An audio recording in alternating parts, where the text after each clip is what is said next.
രാജീവ് ചന്ദ്രശേഖർ ബിജെപിയുടെ സംസ്ഥാന പ്രസിഡന്റായി ചുമതല ഏറ്റതിന് തൊട്ടു പിന്നാലെ പതിവുള്ള ബിജെപിയുടെ രോഗലക്ഷണങ്ങൾ കാട്ടിത്തുടങ്ങിയിട്ടുണ്ട്. സംസ്ഥാന ബിജെപി നേതൃത്വം എപ്പോഴും വിവാദങ്ങൾ ഉണ്ടാക്കി ശ്രദ്ധ മാറ്റുന്നതിൽ മിടുക്കരാണ്. അവരിൽ പലരും പല ഗ്രൂപ്പുകളായി തിരിഞ്ഞ് സ്വന്തം നേട്ടത്തിന് വേണ്ടി പരസ്പരം പോരടിച്ചുകൊണ്ടിരിക്കുന്നു. അടുക്കിലും ചിട്ടയിലും മോദി 2014 അധികാരത്തിലെത്തുകയും 3ാം തവണ ഭരണം ദീർഘിപ്പിക്കുകയും ചെയ്തിട്ടും ആ ഭരണത്തിന്റെ സുഖങ്ങൾ അനുഭവിക്കുന്നതിന് വേണ്ടി കടിപിടി കൂടുന്ന വെറും ചാവാലിപ്പട്ടികളെ പോലെ ബിജെപിയുടെ സംസ്ഥാന നേതൃത്വം മാറാറുണ്ട്.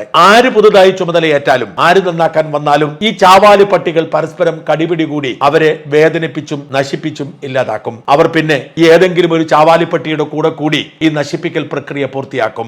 ആ ലക്ഷണം തന്നെയാണ് ഇപ്പോൾ പുറത്തു വന്നിരിക്കുന്നത്. ബിജെപിയുടെ തിരുവനന്തപുരം ജില്ലാ പ്രസിഡന്റ് വി രാജേഷ് കഴിഞ്ഞ ലോക്സഭാ തെരഞ്ഞെടുപ്പിൽ ബിജെപിയുടെ തിരുവനന്തപുരത്തെ സ്ഥാനാർത്ഥിയായി മത്സരിച്ച രാജീവ് ചന്ദ്രശേഖരെ തോൽപ്പിക്കാൻ ശ്രമിച്ചെന്നും അതിന്റെ പേരിൽ അഴിമതി നടത്തി ലക്ഷങ്ങൾ സമ്പാദിച്ചെന്നും അതേക്കുറിച്ച് അന്വേഷണം നടത്തണമെന്നും ആവശ്യപ്പെട്ടുകൊണ്ട് ബിജെപി സംസ്ഥാന കമ്മിറ്റി ഓഫീസിന്റെ പരിസരത്ത് പോസ്റ്ററുകൾ പ്രത്യക്ഷപ്പെട്ടിരിക്കുന്നു. ഇത് വെച്ചതിന് പിന്നിൽ രാജേഷിനെ ലക്ഷ്യം വയ്ക്കുന്ന ചിലർ തന്നെയാണ് എന്ന് തീർച്ച. ബിജെപിക്ക് സാധ്യതയുള്ള പലയിടങ്ങളിലും വോട്ട് കുറഞ്ഞതിന് പിന്നിൽ രാജേഷിന്റെ ഗൂഢനീക്കമാണ് എന്ന ആരോപണം തെരഞ്ഞെടുപ്പ് കഴിഞ്ഞ സമയത്ത് തന്നെ രാജീവ് ചന്ദ്രശേഖരന്റെ ചെവിയിൽ ചിലരെങ്കിലും പറഞ്ഞിട്ടുണ്ട്. അത് ശരിയോ തെറ്റോ എന്ന് പറയാൻ ഞാൻ ആളല്ല. ശരിയെന്നും തെറ്റെന്നും പറയുന്നവരുണ്ട്.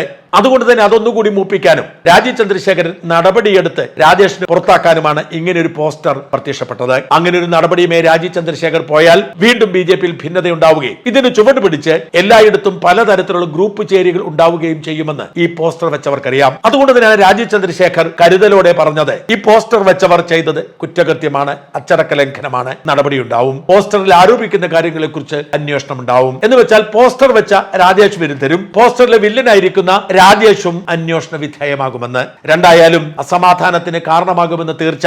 ഇങ്ങനെയാണ് ഇവിടുത്തെ നേതാക്കന്മാരുടെ നിലപാടെങ്കിൽ രാജീവ് ചന്ദ്രശേഖർ വിഷമിക്കുക തന്നെ ചെയ്യും. എന്നാൽ ഇതൊന്നും തന്നെ ബാധിക്കില്ല. ഇതല്ല ഇതിനപ്പുറവും സംഭവിക്കും എന്ന് പ്രതീക്ഷിച്ചാണ് താൻ മുമ്പോട്ട് പോകുന്നതെന്ന് രാജീവ് ചന്ദ്രശേഖർ പറയുന്നു.